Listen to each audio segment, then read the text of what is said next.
organizadores del Congreso para organizar este panel temático, y desde luego aprecio también mucho la fortuna que tuve de haber oído las tres últimas presentaciones del anterior, que creo que va muy ligado con lo que vamos a presentar aquí también el día de hoy, que como ya se decía en las conclusiones, hay varias maneras de aproximarse a estos asuntos del cambio climático. Ya hemos escuchado en la sesión anterior algunas, y en la que nos corresponde el día de hoy vamos a ver probablemente otras cuatro maneras.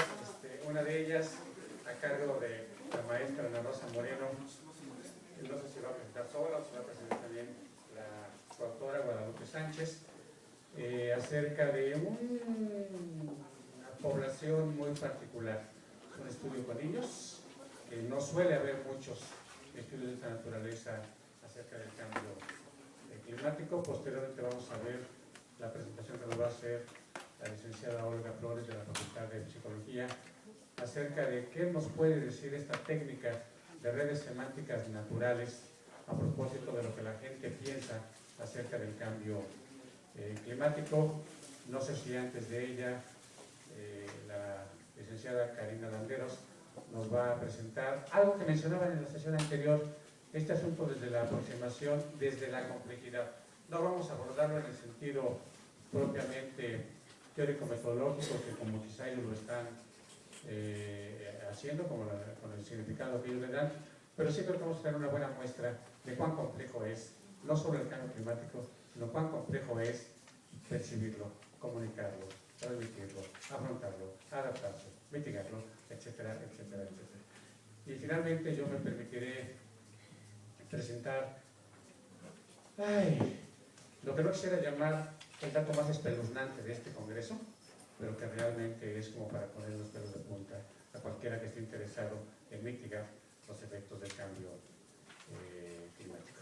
Afortunadamente son solo 4 presentaciones, no vamos a andar con los apuros de otras mesas, pero tampoco vamos a ser tan laxos. Pues vamos a procurar hacer una presentación de unos 15 minutos, más o menos. ¿Cuánto tiempo tienes en tu...? Ponle 15. Es que tiene un aparatito que le avisa 5 minutos antes de terminar, entonces ella misma se da prisa y se autolimita en su presentación, y luego nos va dando el aparatito a cada uno de nosotros para que también nos autolimitemos. Entonces, con ustedes, la maestra Ana Rosa, muchas gracias por aceptarme.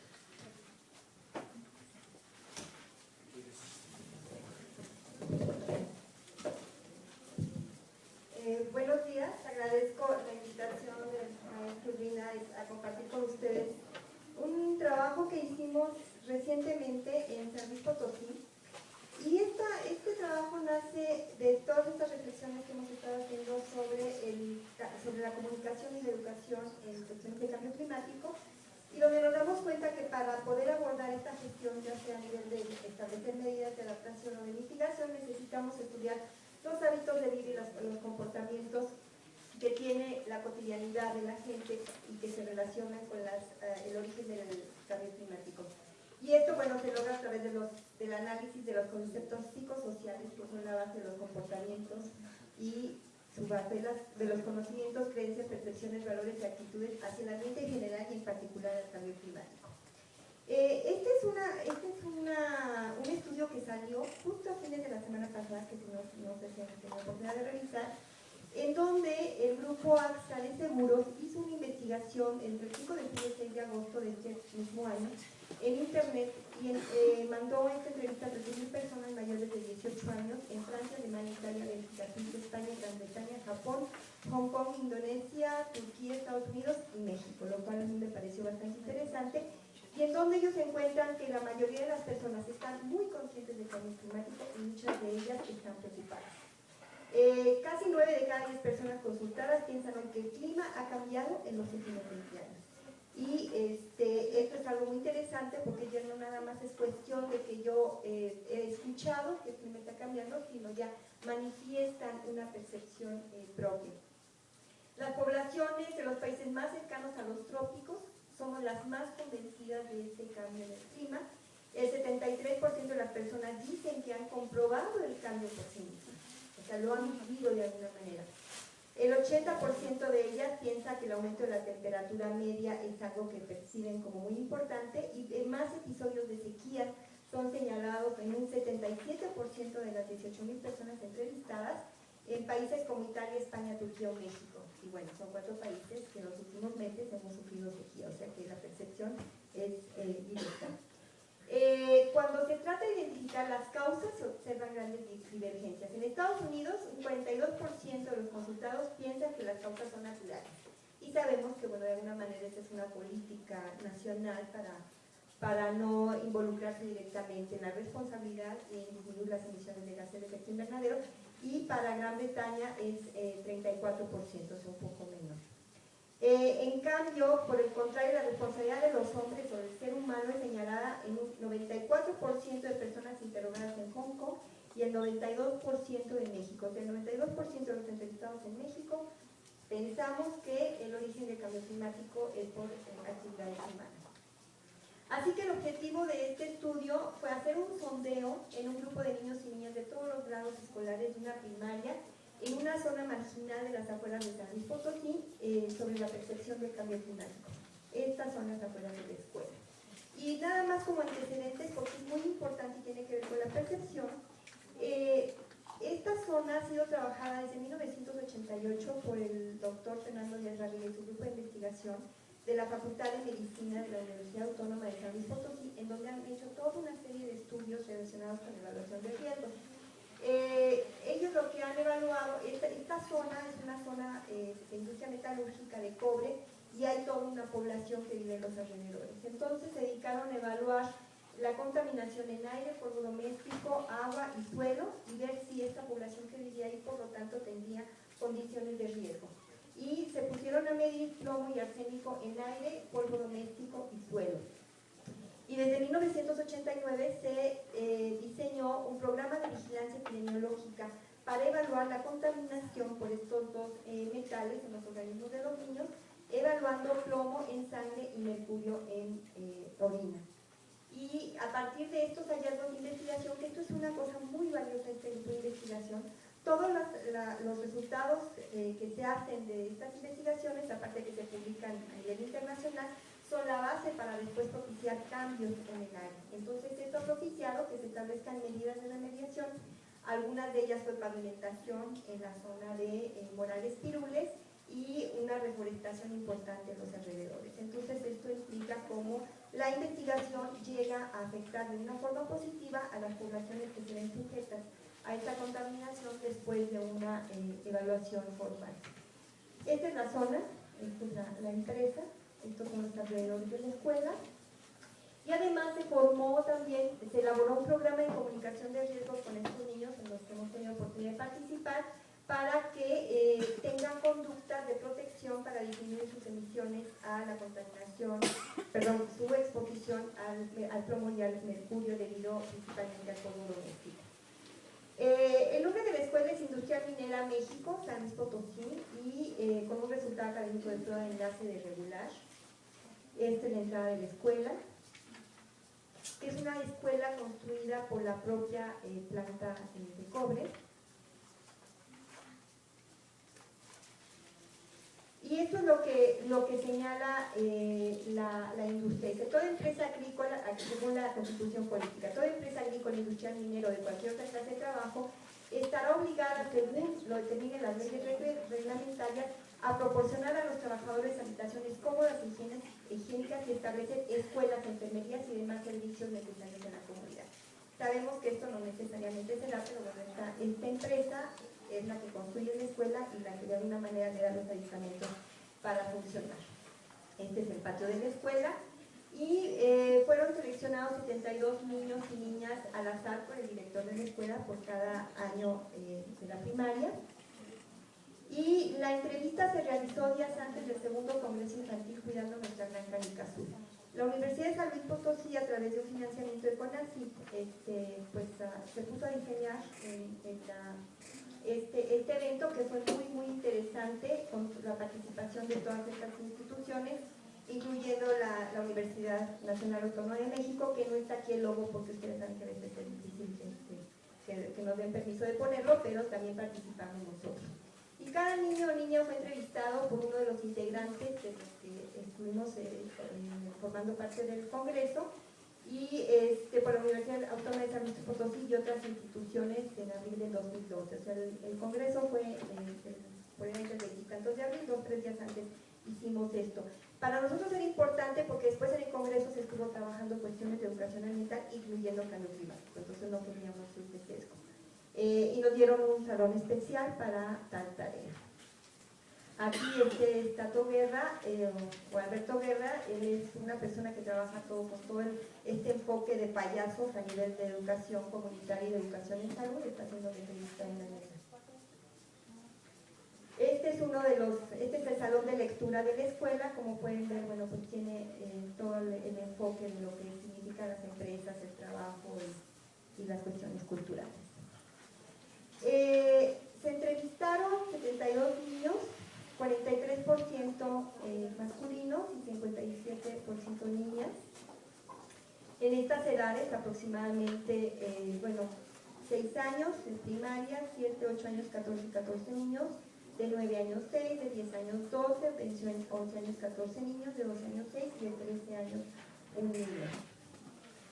Este es el número de niños por grado escolar. De primer año fueron 9, de segundo 18, de tercero y cuarto 9, de quinto 18 y de sexto 9 niños. Cuando se les hizo la pregunta, ¿has escuchado sobre el cambio climático? El 68% dijeron que sí y el 32% dijeron que no. ¿Dónde lo has escuchado? El 30% dijeron que en la escuela y el otro 30% en televisión. O sea, estas serían las principales fuentes de información donde estos niños reportan que escucharon el tema. En la radio 9%, en la calle 6%, en casa 16%, esto sería también algo que puede ya permear a nivel doméstico. Los amigos 3% y otra fuente el 7%. ¿Qué crees que pasa? Llueve más, 14%. Llueve menos, 15%. Recordemos que San Luis Potosí es una zona de sequía. Hace más calor, 42%. Hace más frío, 12%. Hay más inundaciones, 12% y otro. Esto en un momento dado, bueno, puede ser más de una opción, pero si nos damos cuenta que hace más calor, prácticamente casi la mitad de los niños percibirían que es lo que se relaciona más con el cambio climático. Ante la pregunta, ¿quién crees que es responsable? El gobierno, 10%. La gente, 22%. La industria, 15%. Claro, aquí recordemos que ellos tienen una percepción importante porque viven vecinos a una zona industrial. Los países ricos, 3%. Los países pobres, 3%. Pero fíjense, cada uno de nosotros, 46%. Esto es muy interesante considerando que son niños. O sea, casi la mitad de los niños piensan que cada persona es responsable del cambio climático. Y esto es muy interesante para cuestiones de educación. ¿Crees que el clima puede afectar a la salud de las personas? Esta pregunta, bueno, obviamente tiene mi sesgo profesional porque yo trabajo en la Facultad de Medicina. 87% dijo que sí cree que el cambio climático puede afectar la salud. Y cuando le preguntamos, ¿te gustaría saber más qué pasa con el clima? Prácticamente el 100% dijo que sí está interesado. O sea, tendríamos una audiencia receptora de información respecto al cambio climático. Ahora, te la pregunta, ¿quién crees que debe informar? Tu maestro. O sea, se le estaría dando mucha responsabilidad a los maestros. A tus papás también, 27%. 24% los medios de comunicación. Y fíjense, las autoridades, 10%. O sea, como que la autoridad, si se fijan, se ve mucho más lejana como una fuente de información. Las conclusiones serían entonces que casi el 70% de los niños y niñas han escuchado sobre el cambio climático, o sea, no es un tema ajeno a ellos, y estamos hablando de una población marginal también, no estamos hablando de una población de clase media o clase alta, es una población más bien marginal. Resalta la escuela y la televisión como fuentes de información más importantes. Entonces, la escuela, bueno, pues acá tendremos que conversar en algún momento cuando se discutan políticas de educación, ¿no? Que tanto la escuela pudiera estar respondiendo ya a estas necesidades que los niños están sintiendo como importantes. La temperatura sigue siendo como el tema de mayor atención, el aumento de la temperatura. y los cambios en los patrones de lluvia, porque también la zona de San Luis Potosí, recordemos que a fines del año pasado y este año ha sufrido sequías, entonces seguramente los niños también lo han percibido. El 46% de los niños y niñas responsabilizan el problema a cada persona, seguido de la gente, o sea, la gente siempre empieza a hacer algo etéreo, ¿no?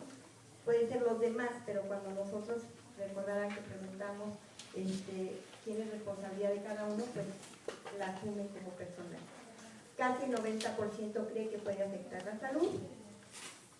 Y es un tema de gran atención, ya que el 97% sigue mostrando interés a recibir más información. O sea, aparte de que es un tema que está en la discusión a nivel de la sociedad, ellos quieren tener más información y responsabilizan a la escuela para poderlo obtener.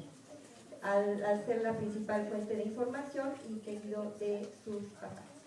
Y con esto daría las gracias.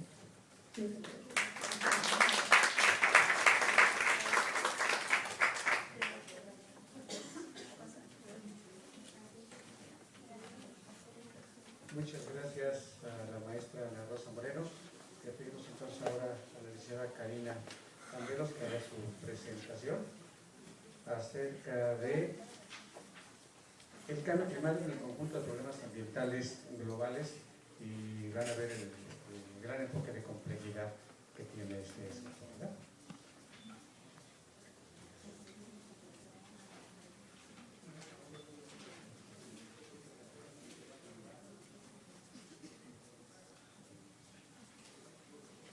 Bueno, buenas tardes ya. El tema de la ponencia fue el cambio climático en el conjunto de problemas ambientales globales, y esta fue una cuestión que surgió en el 2005, que trabajando con el maestro Urbina, tenía un proyecto acerca del cambio ambiental global. Y entonces, al estar analizando un poco qué problemas ambientales se podían considerar globales, cuáles eran las causas, cuáles eran las consecuencias, cómo se conformaba, pues nos empezamos a dar cuenta de la complejidad que estos tenían, y obviamente incluyendo al cambio climático. Entonces, la idea del estudio era conocer cuál era la percepción de la población de México en cuanto al cambio ambiental global. Pues lo primero que hicimos fue hacer una revisión bibliográfica, pues para ver qué fenómenos se habían asociado como globales, qué causas, qué consecuencias. Y lo que intentamos primero hacer fue un esquema que integrara todos esos aspectos. Entonces, bueno, nos dimos cuenta que no era una cuestión nada sencilla. Voy a describirlo muy rápidamente, hay cosas que seguramente ya se han hablado y ya se conocen. En la parte superior están lo que se podrían considerar las causas. En la parte central están aquellos fenómenos que se harían o que se han denominado como globales, como que tienen un efecto global. Y en la parte de abajo se pueden ver las consecuencias locales, aunque no solo se ven en un lugar, pero que son las consecuencias asociadas a cada uno de esos fenómenos. A su vez, las causas naturales, ahorita las dejé aparte, tenemos un cuadro que tiene todas las condiciones de fenómenos naturales que se pueden asociar a cada uno de estos aspectos, lo cual pues hace todavía mucho más complejo el análisis. Entonces, por ahorita todo lo dejamos a un lado. Y si pueden ver las líneas, pues cada uno de estas causas puede llegar a todos los fenómenos, podrían incluso algunos conectarse directamente a las consecuencias. Y entre estos fenómenos también tienen interrelaciones, incluso a veces de dos vías. Entonces, bueno, aquí si vemos un poco más resaltado el cambio climático, en este estudio en particular el cambio climático no se preguntó directamente. Sin embargo, si vemos cómo está asociado a todos estos fenómenos como causas, como consecuencias, bueno, se ve que está ahí implícito su estudio también en cuanto a percepción. Se presentaron casi todos estos fenómenos en una escala donde se les decía, bueno, ¿usted qué tan responsable se considera de causar cada uno de estos aspectos? La encuesta se hizo a más de 1.600 personas en 7 estados de la República y tenían que evaluar de 1 a 6 qué tan responsable se considera. Una vez que tuvimos el nivel de responsabilidad, bueno,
de que estén aumentando las sequías, es mucho más probable que yo sienta responsabilidad del cambio climático en sí o de la desertificación en sí. Entonces eso nos permite, por ejemplo, esto puede ser un principio en cuanto a cuestiones de comunicación. Si yo quiero elevar y la gente se sienta responsable, bueno, una forma de atacarlo es a través de esta responsabilidad de las causas y de los efectos por separado, porque la gente va a hacer esa asociación. Y en el caso del perjuicio, pasa algo similar. Esa percepción de eso que me perjudica de las causas y eso que me perjudica de las consecuencias locales, también me va a predecir qué tanto considero yo que me va a perjudicar ese fenómeno global.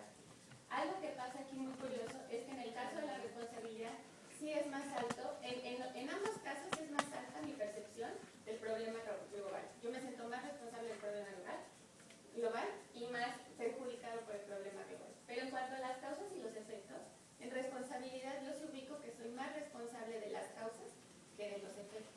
Y en el caso del perjuicio entiendo que me va a perjudicar mucho más el efecto local que lo que yo esté haciendo para causar.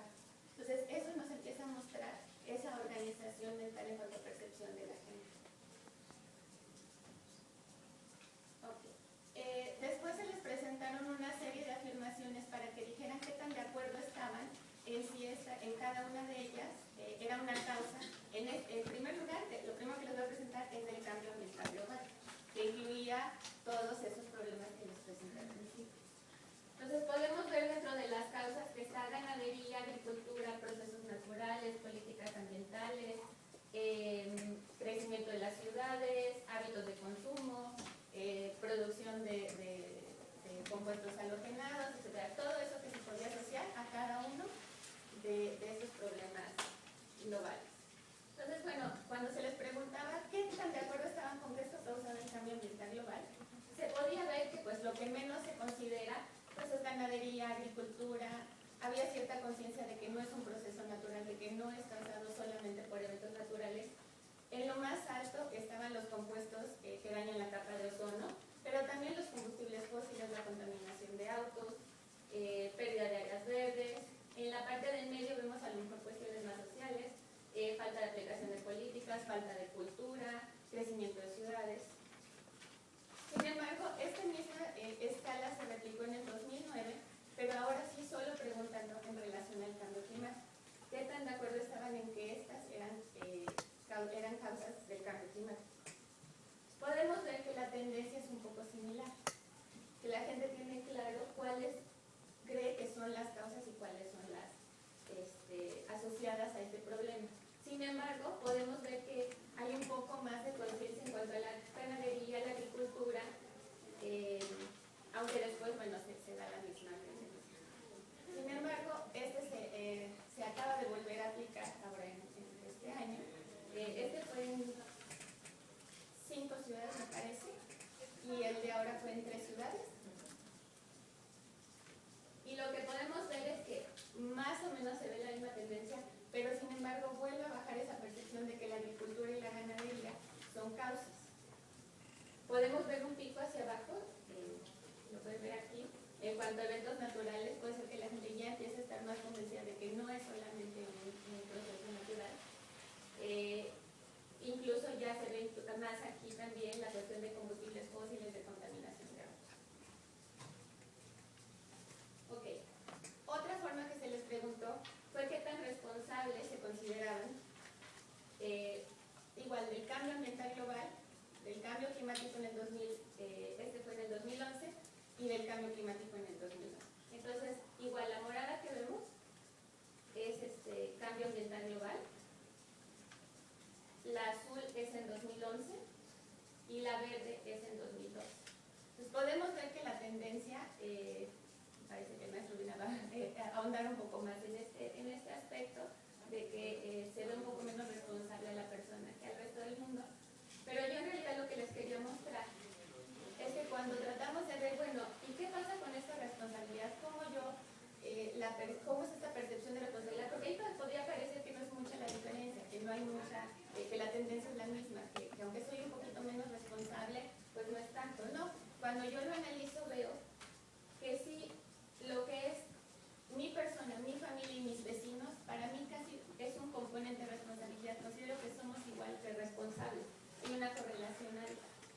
mientras que el resto de la gente correlacionan también. O sea, ya a partir de ciudad-estado, yo considero que tienen la misma responsabilidad que toda la población mundial. Entonces eso nos marca como hay una diferencia de percepción de responsabilidad. Pero cuando yo les pregunto qué tan vulnerables son ante el cambio ambiental global y ante el cambio climático, aunque se ve la